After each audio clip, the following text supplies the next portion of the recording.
farm here in Beason, Illinois. Went to University of Illinois, got an ag degree. Later went back and got an MBA and a master's in finance. And for about the last 20 years, I've worked in the ag industry for some of the bigger companies, Monsanto, Pioneer, BSF, and GDM on the agronomy and sales side. And then farmed with my dad and picked up on a lot of different ways to do things. I'd say, you know, farmers have so many seasons, so many chances to, you know, try new things. My 20 years in ag have given me the opportunity to look at 50 different ways to do something each year. So I've kind of benefited from that and some of the newer things that I've tried over the years, and I think that's probably helped kind of raise the yield bar a little bit. Entered the NCGA Yield Contest in the nitrogen management class. I think it's the third or fourth year that they've had this class. Most of the other classes have a restriction. You know, you gotta be no-till, strip-till, conventional, irrigated, whatever it is, and there's, you know, it's separated out. In nitrogen management, there's one rule: you have to have 180 pounds of or less of nitrogen, and you can farm it how you want. We're mainly strip-till, no-till on the farm. That happened to be conventional till because we worked in 28, and it was 168 pounds of nitrogen and grew 308 bushels. The whole field was really good. A big reason why that is, it was actually planted later, not by design. It was just planted about the middle of May 13th, I think. And while the rest of our corn here was pollinating the 4th of July, it was 2 weeks later. And if you remember 4th of July in 25, the average temperature for a week was 95 plus.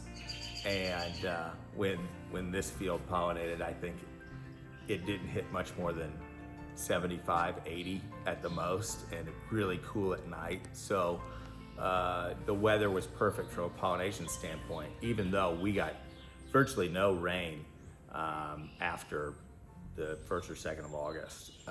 It was extremely dry, but that corn held on. So I wasn't sure it was gonna finish out the way it did, but it was very good.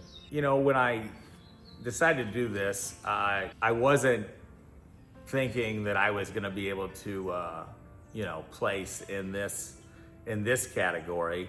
I kind of thought this was probably more luck than anything. You need good weather conditions and you need a lot of mineralization of organic matter to supply more nitrogen when you're cutting the rate a little bit. I did end up using a product called RDXN from Redox Bio that claimed that it would help the plant use nitrogen more efficiently and reduce stress along the way as well. So we used that on part of that farm. It worked extremely well. I think that's got a lot to do with it. Fair amount of sulfur on that farm. Fertility, surprisingly, is some of the lowest fertility ground that we farm. Decent soil types, but just not a lot of phosphorus or potassium. The pH is really good, but the P and K is not ideal, and we were still able to do that.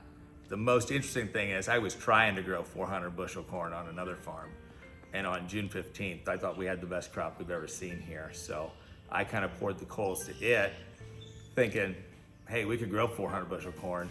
I think I had 300 pounds of nitrogen out, and sprayed fungicide twice.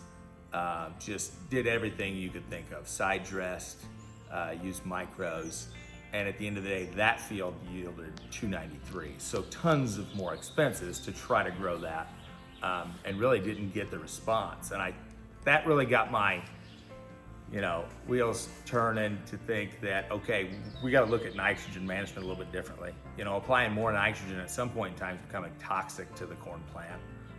If it can't use it, it's taking it in and it's loading up the plant with more nitrate nitrogen, and it's actually causing more stress. So That's one thing that I learned this year more than anything, and I'm able to kind of say that now with a lot more certainty than just being anecdotal that too much nitrogen is a bad thing. I've kind of seen it in that case, because even though that corn was 290 bushel corn, it cost me about $200 an acre more than where I had a reduced rate.